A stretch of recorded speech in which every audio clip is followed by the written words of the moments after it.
You are listening to the Foreign Policy Focus podcast. We cannot wait for the final proof, the smoking gun.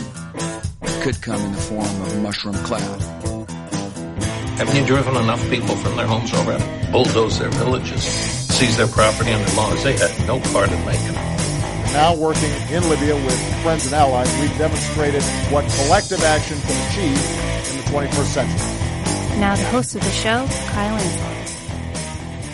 This is episode 371 of the Foreign Policy Focus podcast. I'm extremely excited for today's show because I have two awesome guests. We've been chatting for about 15 minutes beforehand, and it's been great. Two previous guests of the show, of course, you all know Will Porter. He's been on, I think, 51 episodes of the show now. He's a staff writer at RT, just putting out great news all day long. And then I also have Mike Maharrey returning to the show. He's been on twice in the past to talk about his work at the 10th Amendment Center as communications director, where he's helped push important legislation like Defend the Guard to hopefully have less interventionist U.S. foreign policy. So, guys, welcome back to the show. Maybe say a couple words real quick and introduce yourself just so the audience knows whose voice is whose. Yeah, sure. Hey, I'm Will Porter. I'm, as Kyle said, a staff writer at RT. I also do some work for antiwar.com and the Libertarian Institute occasionally. And this is what I sound like. And this is Mike, and I'm apparently a slacker. I got to make a lot of appearances to make up for all the times Will has been on. All right. So what really prompted today's show is an interview that Mike did on RT. And I'm just going to go ahead and play the clip here. It's about 4 minutes long. And it's just him talking about kind of the U.S. dollar and geopolitics. Russia and China have agreed to increase trade using their own national currencies, reducing reliance on the U.S. dollar. Currently, only 10% of trade between the two countries is conducted in rubles and yuan. But under the new deal, that figure is to rise to 50%. Vladimir Putin raised the issue at a meeting between the 5 BRICS emerging nations at the G20 summit. The joint work between the BRICS countries on shifting to trade using our own national currencies is moving along well. To cut their use of global currencies like the dollar and euro, Russia and China will have to avoid SWIFT, which is the world's largest payment system. It's used by 11,000 financial institutions in 200 countries and is heavily reliant on the dollar. SWIFT claims to be a neutral politically, but has repeatedly blocked access to Russian and Chinese banks due to U.S. sanctions. Russia and China are also working on developing ruble and yuan financial instruments. And in a similar development, the EU has created a settlement platform called Instex to allow firms to continue trading with Iran, bypassing U.S. sanctions. Washington has, of course, expressed its concerns over the move. We go live now to Mike Maharrey, the National Communications Director at the 10th Amendment Center Social Movement, for more on this. Now, why are countries so keen to wean themselves off the dollar, do you think? Well, I think it's just a matter of self-defense in many ways.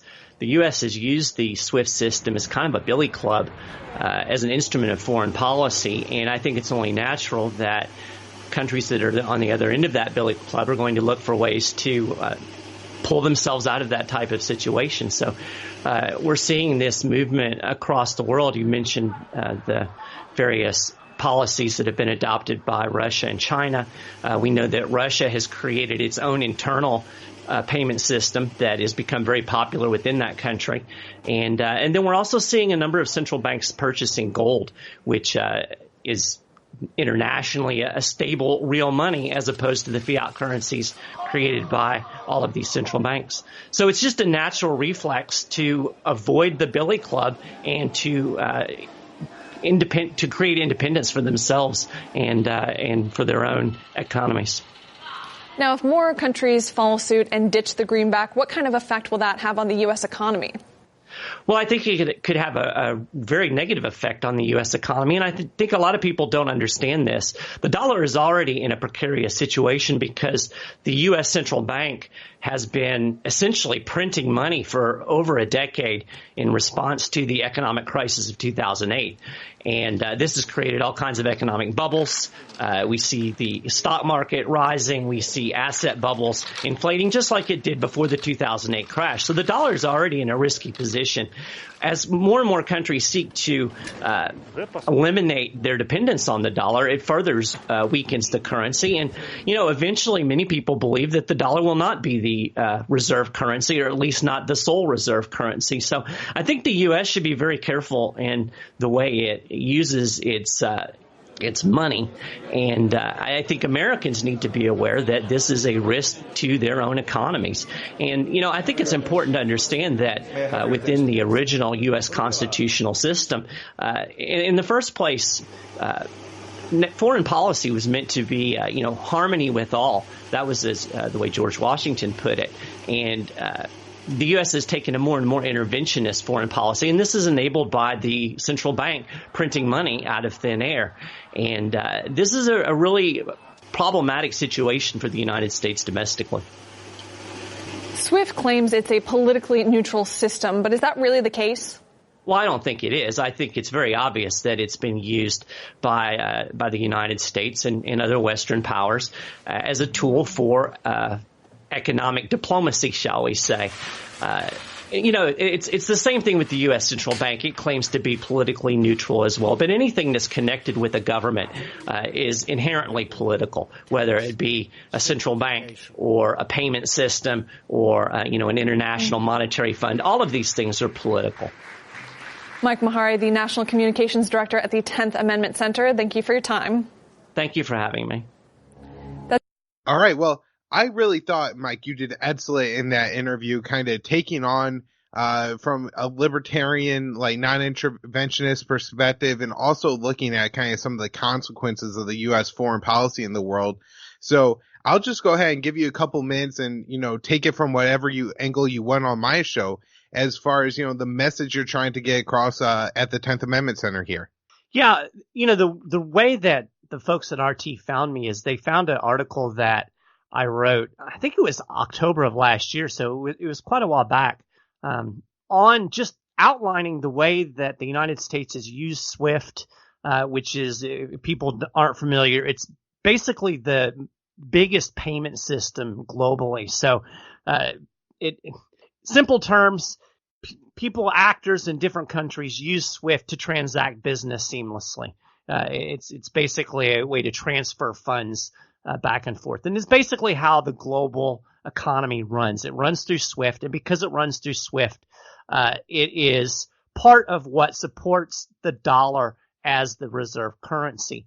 And the United States, unshockingly, has used that system not only to facilitate trade and business, but also as a billy club to advance its foreign policy goals. So, for instance, when under the Obama administration, things were ratcheting up with North Korea, the United States levied some sanctions on North Korea. The United States actually threatened to cut China off of the SWIFT system if they didn't go along with the sanctions on North Korea. So it's a way that they can, it's soft power, I guess. It's not sending bombers over or threatening to invade, but it is a significant economic weapon that the United States uses. And, it's part of the broader picture of the Federal Reserve and the way the Federal Reserve and the monetary system itself facilitates U.S. foreign policy. Without the Federal Reserve monetizing the American debt, there would be no way for the United States to play empire all over the world. It wouldn't be able to maintain, 360 however many military bases. It wouldn't be able to run multiple wars in multiple countries. The Federal Reserve facilitates all of this. SWIFT is kind of a offshoot of that. And I really just wanted to bring to light the way the United States uses the monetary system, the way it uses economics as another weapon of interventionist foreign policy. And I don't think Americans really understand how risky that this type of policy is, because what's happening is countries that are on the other end of that billy club, particularly China and Russia, but not just them, even countries that are more neutral like India, and even the EU, in fact, in resistance to the U.S. sanctions on Iran, are looking for alternative payment systems that can bypass SWIFT. And, at some point, the United States is going to find itself no longer the operator of the reserve currency, and it's going to have significant economic ramifications on the United States. The dollar's position allows the United States to run up $22 trillion worth of debt. It allows it to, like I said, operate this interventionist foreign policy. And at some point, that dollar is going to collapse.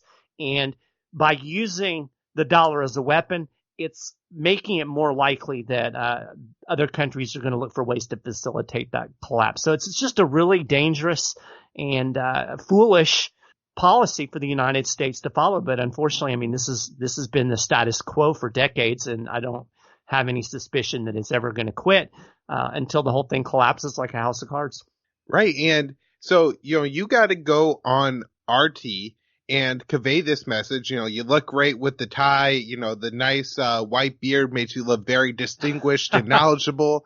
And I thought when I saw this, I was excited. I was like, oh, this is a fantastic thing to have a libertarian be able to convey this message. And especially, not that I don't like seeing like Daniel McAdams on there, but he's on there a lot. So this is kind of a new libertarian voice getting out there to listeners, promoting the 10th Amendment Center, which as a libertarian, I'm a huge fan of.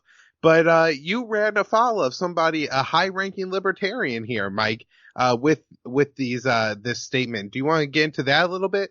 Yeah, I kind of expected that there would be some pushback in some circles. And, as you would probably imagine, the 10th Amendment Center, it's not exclusively a libertarian organization. We push constitutional principles. So we have supporters and people who follow our work on both the left and the right of the political spectrum, both Republicans and Democrats.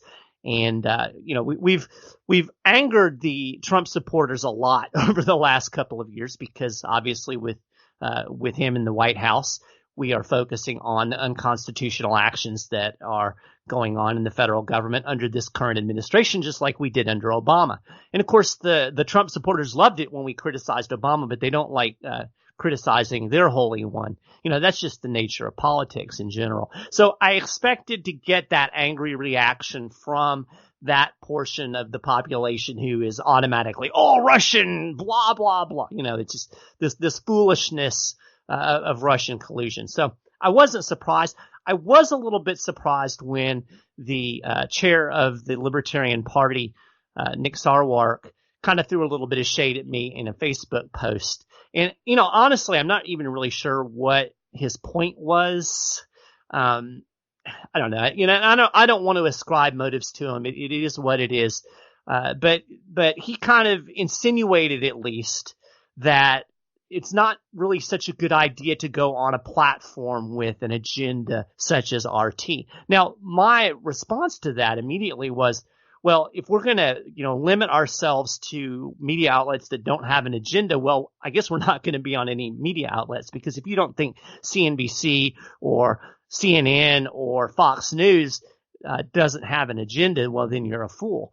They all have agendas. And my feeling is that if somebody's going to give me the opportunity to say the things that I'm saying on a daily basis anyway, in a live setting where there's absolutely no way they can edit me, or make me sound like a fool, I'm absolutely going to take that platform wherever it may be.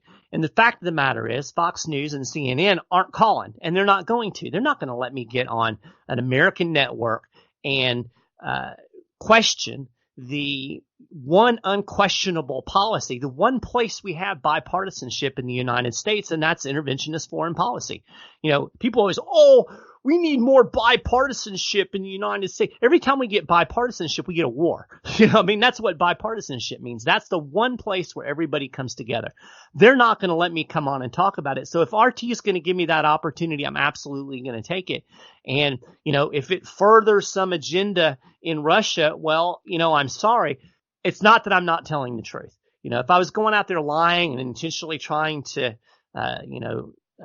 fool people or something, that would be one thing. But just taking an opportunity, I'm going to take it. And I really don't understand why he wanted to throw that shade. Sometimes I think he just does things just for the reaction of it, I guess. I don't know. What do y'all think? Yeah, I'm going to bring Will here in a second, and I just want to point out that the message that you're conveying there is really anti-U.S. sanctions and anti-U.S. using the SWIFT here, which has been really central to Trump's foreign policy. This is pretty much what I've been talking about in the history of the show, is all the sanctions Trump's throwing around. Mm-hmm. Maximum pressure campaign on North Korea. Now North Koreans are starving to death. Maximum pressure campaign on Iranians. Now Iranians are, struggling to get food and import medicine.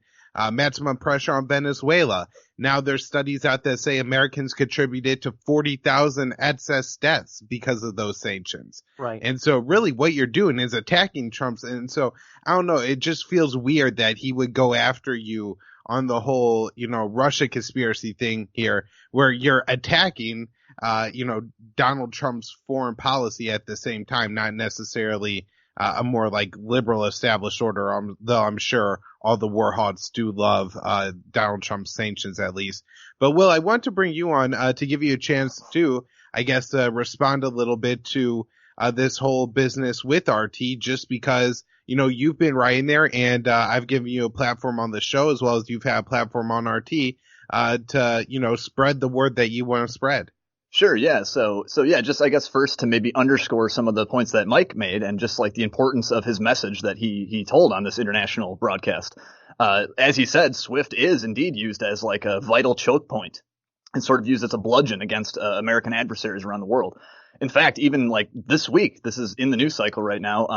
The European Union is helping Iran. They're trying to set up this special purpose trade vehicle to get around because SWIFT caved under American pressure late last year. And so they're trying to set up this alternative vehicle to facilitate trade between the EU and Iran. And so, yes, like even right now, it's extremely relevant that this, this important financial institution, the way it's wielded as a bludgeon.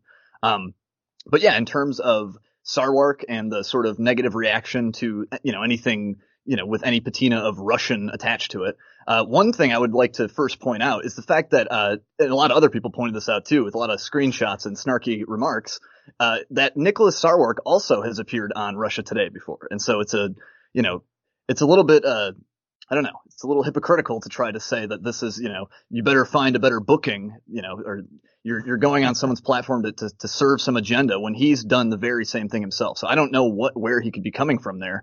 Did he forget that he had appeared on RT before? I'm not sure. Yeah, that was bizarre. It was amusing, but bizarre. And obviously I don't think he forgot. I think he probably didn't think anybody would know or anybody would bring that up. But, you underscore, I want to underscore the point that you underscored that I made earlier. Where have you heard anybody talking about SWIFT on any of the mainstream news channels here in the United States? I mean, I've not heard anybody talk about it. I've barely even heard anybody mention the EU payment vehicle. And that's something I've been reporting on for Shift Gold now for about 6 or 8 months. This was something that was proposed a long time ago. Nobody talks about this stuff. This is important things for people to understand. I think a lot of people think war just happens in a vacuum. Like all of a sudden, oh my gosh, Iran shot down a drone. We've got to go, and they don't realize that there are all of these things going on behind the scenes that lead up, that are ratcheting up the tensions, and nobody reports on it. And so, if RT is going to report on it, sure, it probably does serve Russian foreign policy interests. I'm sure they would like to have the United States have a little bit less influence in their own backyard, just like we wouldn't want the Russians, messing around in Mexico. That's just the nature of international relations. But the fact of the matter is somebody here in the United States needs to talk about this because, like I said, there's a grave economic risk. The United States is already $22 trillion in debt, and that's not even the real debt. It's far greater than that. The dollar is already on a precarious ledge. The United States should not be doing things that further risks the devaluation of the dollar or having it knocked off its perch as the reserve. If China and Russia are successful in de-dollarizing the world, the value of the dollar is going to plunge And that's going to mean a significant level of price inflation and economic hardship for everybody here in the United States. So for everybody who is war hawking and supporting every one of these foreign interventions and all this foreign policy, they need to count the cost, and they can't count the cost if they don't know what the cost is. Yeah, I was reading an article at Fairness and Accuracy in Reporting recently, just going over how the whole framing, the way the media frames all these war issues like Iran, it just kind of drives the push towards war. And as you were kind of describing that, your breakdown of your, explanation of SWIFT, this is seen as kind of U.S. soft power. And so while, we are waging economic warfare that's certainly killing, people around the world with our sanctions, it's really not seen as a violent act. And so you going out there and talking about this is just so important to expose the fact that, like, the U.S. is taking aggressive actions, whether it's economic, through banking and not allowing payment transactions so that, no goods end up and medicines end up getting into Iran in the first place. Or if, it's through more hostile means, it just kind of ends up getting lost, I think, with the sanctions. And so then suddenly once it gets hostile, everybody thinks, oh, this came out of nowhere, and Iran's acting aggressively, like, oh my God, Iran just shot down the drone. And it's like, yeah, but there are thousands of people in Iran who are unable to get medicine because of U.S. sanctions, even though Iran remained within the nuclear agreement. The watchdog group TATS, to monitor that agreement, said, yeah, Iran is absolutely in it, and the U.S. left anyways. And so I don't know how we can't see that as somehow aggressing against the Iranians. Yeah, absolutely. I've got something that I would like Will to address because I think he's in a good position to do it. Because one of the things that you hear, and this was kind of the implication that Sarwark was driving at, I think, is again that RT has an agenda. It's interesting because I shared the link today of the article that RT did based on my interview. So they created a web story, and I shared that link. And initially, I actually shared the link, and after about 10 minutes, it had gotten like 0 traction. So I deleted it and put the link in a comment. So that link. So point being, Facebook is clearly suppressing the reach of organizations like RT. But the argument is that these are Russian agents, that they're pushing a Russian agenda, that they are exceptionally biased.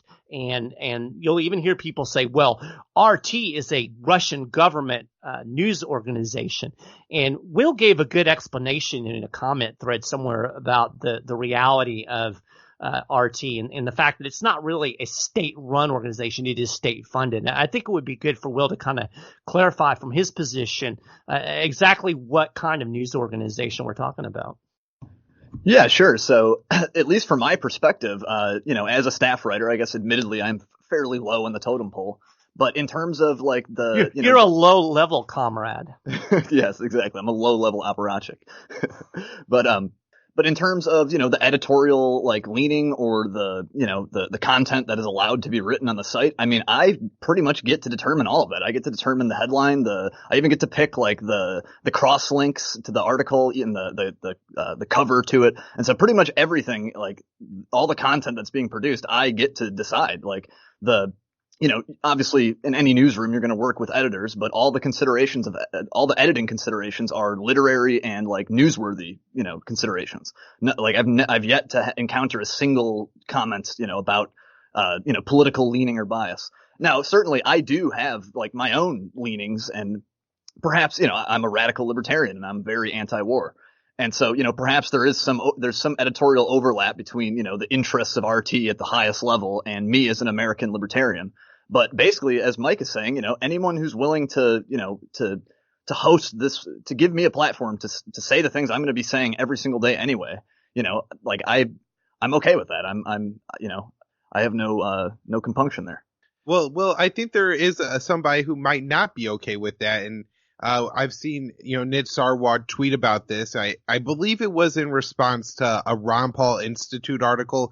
He wouldn't directly say, but it was like related to the thread. So it seemed to be, that he was basically insinuating that, some of the interventionist, anti-war foreign policy, people such as like Ron Paul and Dan McAdams, have a tendency maybe to be too supportive of dictators like Maduro and Putin. and Kim Jong-un.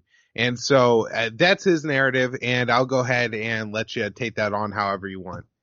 Yeah, this kind of boils my blood a little bit because, like, as we're talking about here, these wars don't just come out of nowhere. It's not like, the shooting doesn't just happen out of the blue. Typically, there's months or even years of sort of covert or soft power intervention going on beforehand. And basically what Sarwark is saying is that anything short of like an outright invasion or, overt regime change, you can't call that out, or else you're somehow like you're siding with Nicolas Maduro or siding with, the Ayatollahs or something, or Vladimir Putin. But I think you could apply that same logic. Like the same argument was used, in the lead up to the Iraq war. What do you love Saddam? What are you, a Ba'athist? Like this is the very same logic that the worst of the war hawks always use, that you're always the fan of the dictator. You're serving the dictator somehow by being anti-war. And so it is really irritating. It's really unfortunate to see this coming from the chair of the LP. You'd think that organization would have this down, would really understand the realities of American soft power and how these interventions start. But it seems there's a lack of understanding there.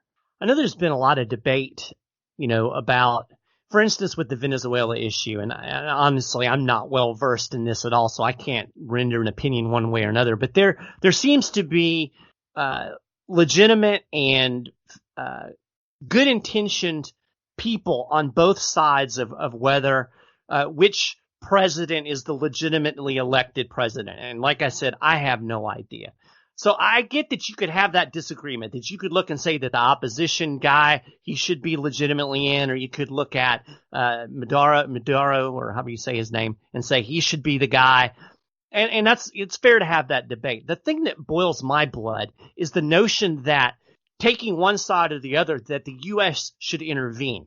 And that seems to be the position that I'm seeing in some libertarian circles, that the U.S. should intervene on behalf of the opposition because this would be better for liberty in the long run.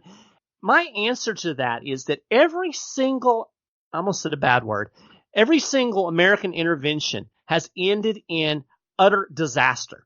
So even if you're right about the reason, in all likelihood, U.S. intervention is going to create more problems. It's going to create more deaths. It's going to end up creating all kinds of blowback and unforeseen consequences. And this is where I come down as somebody that is principally anti-war. I get it. I can look at a situation and say, I would prefer one outcome or another, but I can also say I would prefer that the U.S. not intervene at all to try to achieve that outcome, because I recognize that it's going to F things up. Just in the same way that I can look at the economy and say, I would like to see, some type of economic policy. But I know that if the government steps in and tries to bring that about, it's going to be a disaster. Right. I mean, and just look at some of the historical parallels we have. I mean, not to beat flog the dead horse of the Iraq War, but prior to that. We need to flog the hell out of that. Let's do it then. So prior to that invasion, the United States backed a bunch of exiles and dissidents and pro-democracy groups, the Iraqi National Congress, Ahmed Chalabi, and those are the guys who paved the way for the disastrous, lethal invasion that, has killed hundreds of thousands, if not millions of people, and displaced millions from their homes as well. And so I think you could have made a lot of these same arguments that someone like Sarwark makes about, Juan Guaido and the opposition in Venezuela. You could have made a lot of those same arguments about the Iraqi situation, and just look at how that turned out. I think that's important to look at. Look at these historical precedents and see how these policies really do work out. What is the reality of them, not the ideal or the hypothetical or the. I'll give you another example. As a child of the 80s, everybody was all gung ho about supporting the Mujahideen against the Soviet Union when they invaded Afghanistan, and we were supporting the troops, and we were supporting the war effort, and those same people ended up being Al Qaeda. So, in retrospect, maybe not such a great idea. I don't know, but all I do know is that, again, whenever the United States intervenes, you end up with more people dying, more unforeseen consequences, and more blowback. And how anybody can look at the history of U.S. interventionism and, let's be honest, U.S. imperialism, because that's really what it is. How can you not look at that? How can you look at that and say, well, this has been great, let's keep doing it? I don't understand how anybody with any sense can come away with that position.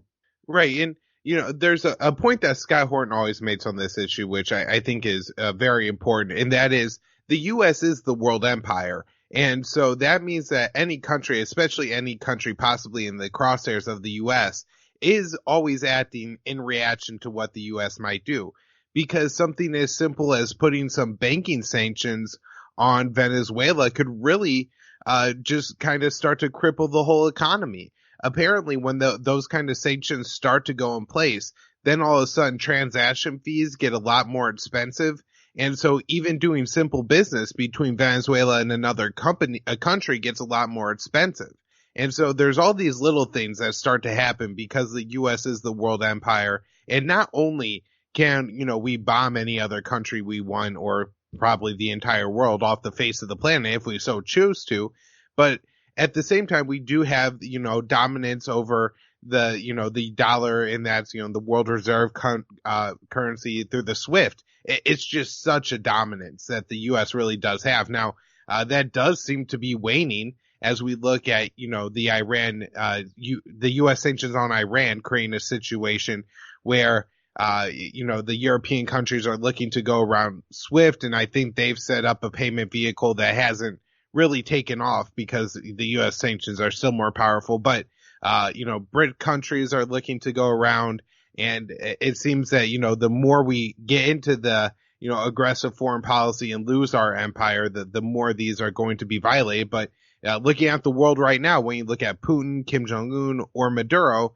who knows that they would even be in charge if the U.S. hasn't had aggressive policies against those countries, 2 decades for Venezuela, but you're looking at 7 decades for the other 2 countries? It's absolutely insane.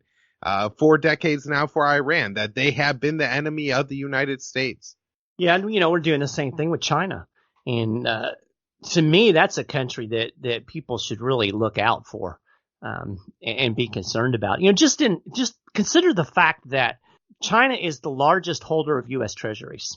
And there's been some speculation, and the Chinese have even rattled sabers a little bit about this, that, if things get too testy in the trade war, there's no way for China to out-tariff the United States. The United States imports far more Chinese goods than the Chinese do American goods. So, there's only so much effect that Chinese tariffs can have. But what the Chinese could do is they could start dumping U.S. treasuries on the market. And, of course, that would lower the cost of treasuries and conversely increase the bond yields, which means an increase in interest rates. They could cripple the U.S. economy if they dumped a bunch of U.S. treasuries on the market, especially considering that, the Trump administration is currently running record deficits every month. The U.S. Treasury is having to sell all kinds of new bonds every single month. If the Chinese were to say, you know what, we'll just dump a little bit of this on the market, they could severely cripple the U.S. economy. Now, there's some risk to the Chinese economy as well, and that's why they're not doing it. They call it a nuclear option, but it is out there. And, governments are stupid, so there's nothing to say that they won't take a nuclear option at some point. So, again, people need to count the cost, and nobody ever talks about this kind of stuff. People think that the United States is invincible because they have a powerful military, and nobody's going to debate that, in an army against army war, the United States is going to win against any country in the world. But when you get down to trying to control territory and invade nations, we've seen that, dudes armed with AK-47s and RPGs can hold off the empire for years and years. And if you don't believe me, just ask the North Vietnamese. Yeah, absolutely. And I think if you can see that world powers are chafing against this sort of hegemony that the U.S. maintains. I think just over the weekend at the G20 summit, Russia and China were somehow, I don't remember all the details of what the discussions were, but they were discussing finding alternatives to the U.S. dollar. And so, very soon this kind of stuff could start happening. We may see some, very significant events start taking place in the world stage.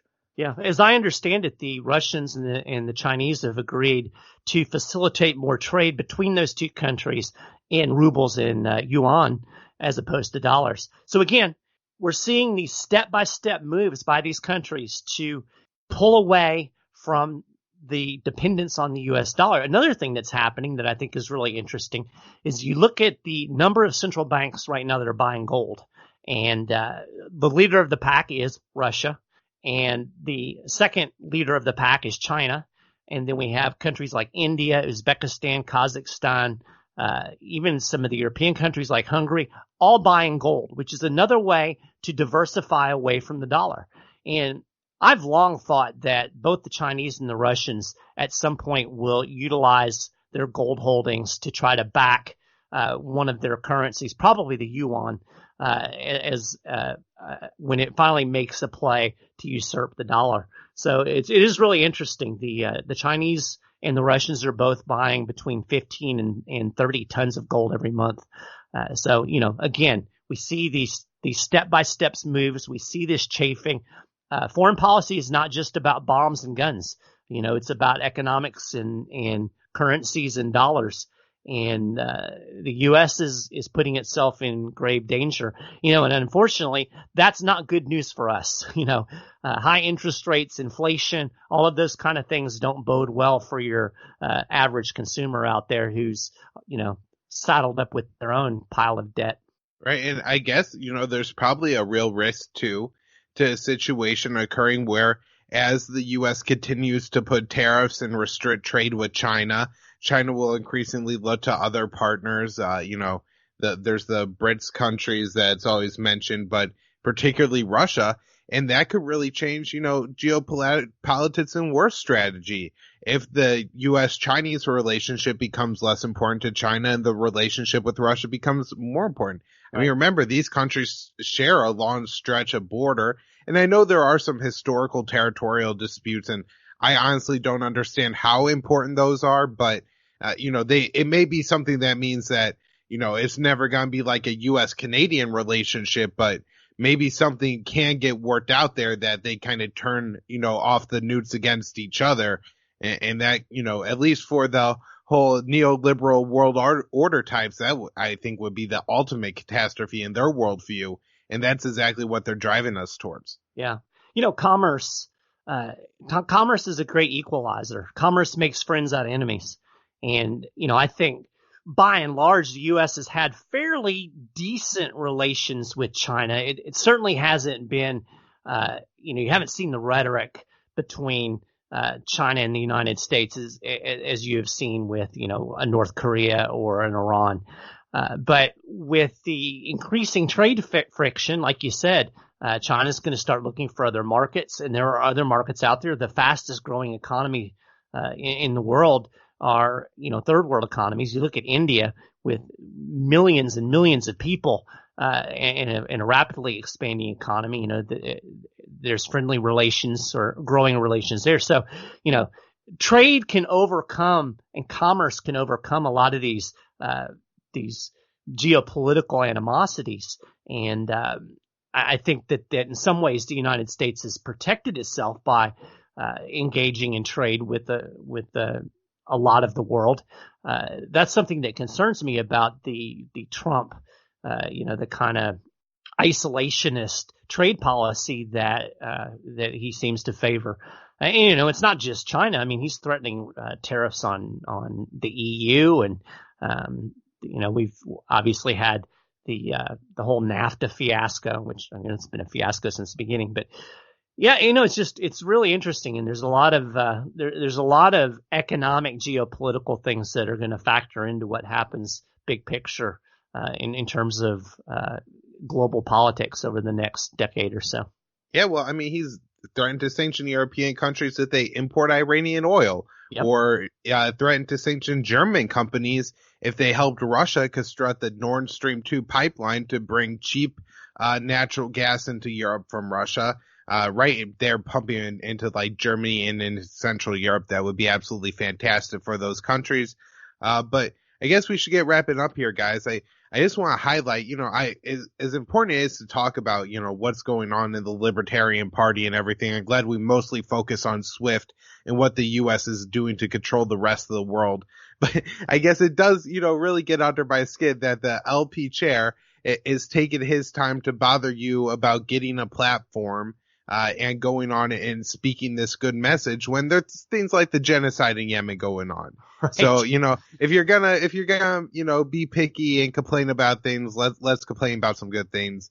And so I'll let each of you guys, wrap up plug whatever you want plug. Mike, I know you're an important guy and you do a lot of important work. So tell everybody where they could find it. That way they could, subscribe and make sure they get to see it. And then Will after that. I don't know about important. Maybe way too busy is a better term for it. And I'll just say this about the folks at the LP. I don't want to start a war with those guys. I'm a coalition builder. That's my nature. That's really been the strategy at the 10th Amendment Center. If we can find areas of agreement, I'd rather focus on those and work in those areas. We've worked with folks on the left with surveillance issues, and we've worked with folks on the right with healthcare and guns, and we will work with the LP on any issue where we can find common ground. So I don't want this to turn into some kind of war. You get into the frustrating inner squabbling libertarian politics, and it's easy to get sucked up into that. And I just want to say I don't have any animosity towards Nick. I try to give him the benefit of the doubt. It is what it is, so I don't want to get wrapped up in that. So I'll just say that on a conciliatory note. I would love for people to check out what we're doing at the 10th Amendment Center. That's 10thamendmentcenter.com. You spell 10th out. We are working on a daily basis to find ways to undermine unconstitutional federal power, and that's virtually all of it. And for folks that, on this podcast, I know a lot of folks are interested in the foreign policy aspect. Some of the policy areas that we're working in that will be relevant are our work to undermine the Federal Reserve's monopoly on money, because as we've talked about, the Fed is the beast that feeds the war machine. And then we've also sponsored legislation, worked with particularly Pat McGeehan out in West Virginia on the Defend the Guard bill, which would prohibit states from deploying their National Guard troops unless there is an actual declaration of war, which would help rein in that. And then I'll go ahead and link to the past episode on the show where we talk about that. Absolutely. And then, of course, surveillance issues. But then we're also, like I said, any place where the federal government is overreaching, the 10th Amendment Center is there looking for ways to use state and local power to rein that in. So issues ranging from, like I said, surveillance, police powers, hemp, marijuana, right to try, healthcare, all kinds of things. You can check all of that out at 10thamendmentcenter.com. You can check out my website over at michaelmaharrey.com. I have a podcast, Thoughts from Maharrey Head, that I do every other week. It's just 10 minutes, so it's a nice little short nugget of usually something relating to constitutional issues or decentralization of power.